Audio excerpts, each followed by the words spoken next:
Welcome home. Another cooking class at Shakers. Today we are doing a perennial favorite, the Maryland-style blue crab cakes with a little bit of a kick that we do here at Shakers.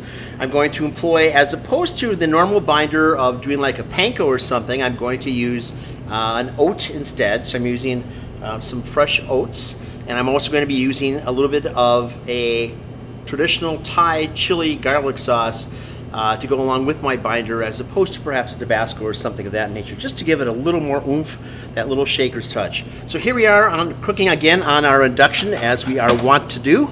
Extra virgin olive oil, equal parts between that and a fine Wisconsin butter.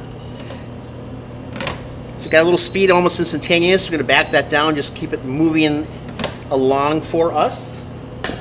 In this mixing bowl, I'm going to get a fresh egg that was gifted to us by our good friend Aaron in Cedarburg. And aren't these just lovely? How about brown today?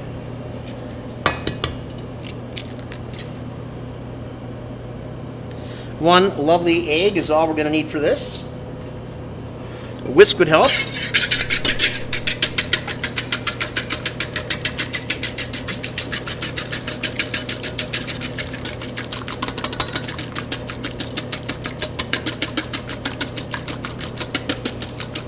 Just like making scrambled eggs, the more air you've got worked into your egg, the better it's going to taste. The better the volume is going to be, the better the texture will be. Nice start there. A good modicum.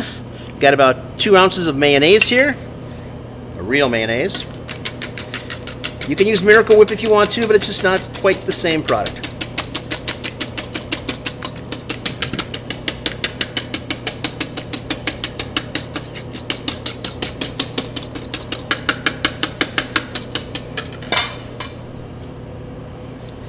About a half teaspoon of sriracha.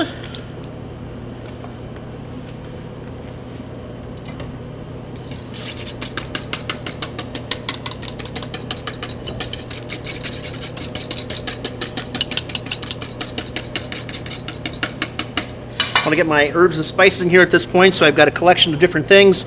I have some oregano, I have some tarragon, I have a Old Bay seasoning blend, kosher salt, black pepper, and a little bit of cayenne and paprika mixed together.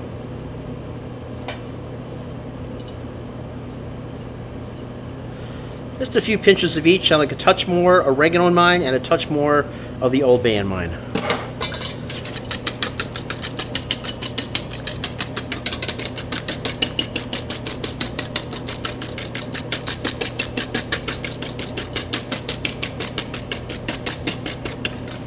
Let that set up for just a moment by itself. Typically, the best product that you have for crab cakes is to let these sit in the refrigerator for at least 30 minutes. Through the magic of television, we don't quite have that opportunity, so we're just going to go as a fresh product itself. But again, they would benefit tremendously from a setup for 30 minutes or so. Our oil is just about the right temperature. We're holding it right there. We have to get our panko substitute into play right now. So again, I've got these oats. I'm going to use these as a binder.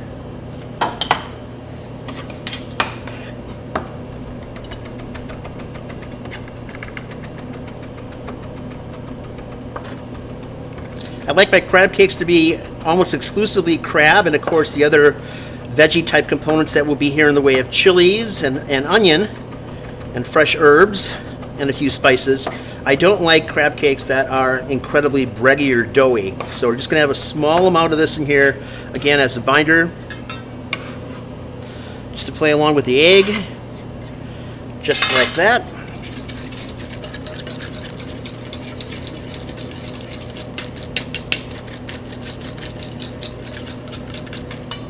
Now, moments ago we had done our chili pepper, our red pepper, red bell, and some parsley, and a red onion.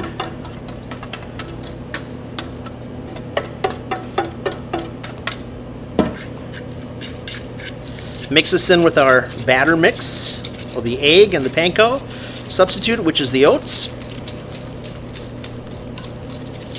So a slurry just about like that. We have lumped crab meat here. Beautiful Maryland blues mixed in with lump.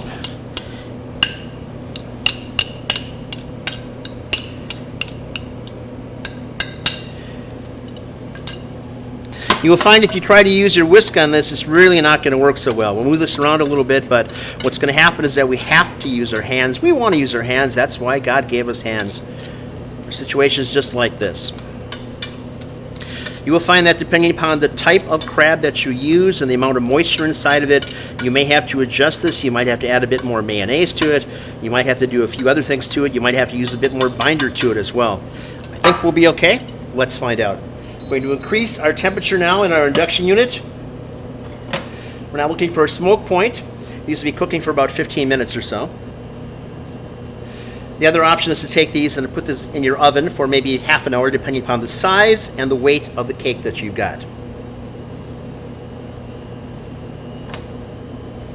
All right, now you want to work this just enough to get them formed together as cakes. You don't want to have a situation where you're working them so much. The beautiful thing about using your hands too is you can squeeze out any excess moisture you might have, and this is coming off of primarily coming off of our fresh pepper and our fresh onion. So this is about 5.5 ounces or so. Gonna get that going in our pan.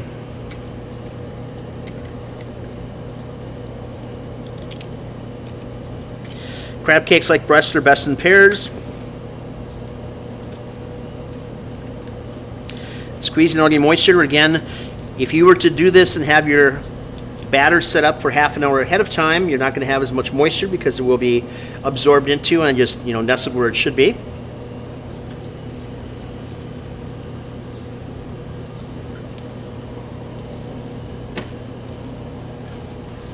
Now it's time to cook.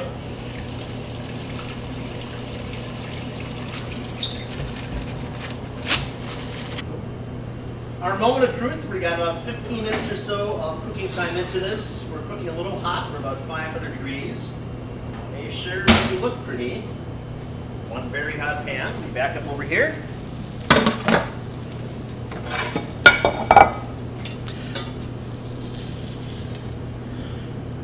Nice clean separation.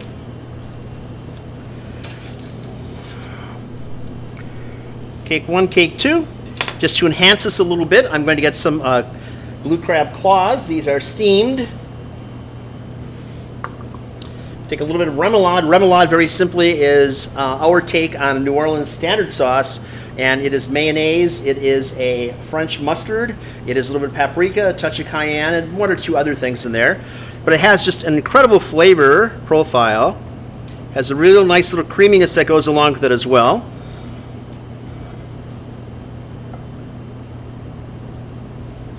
Just a couple little jazzy points there. These guys, again, are steamed, fully cooked.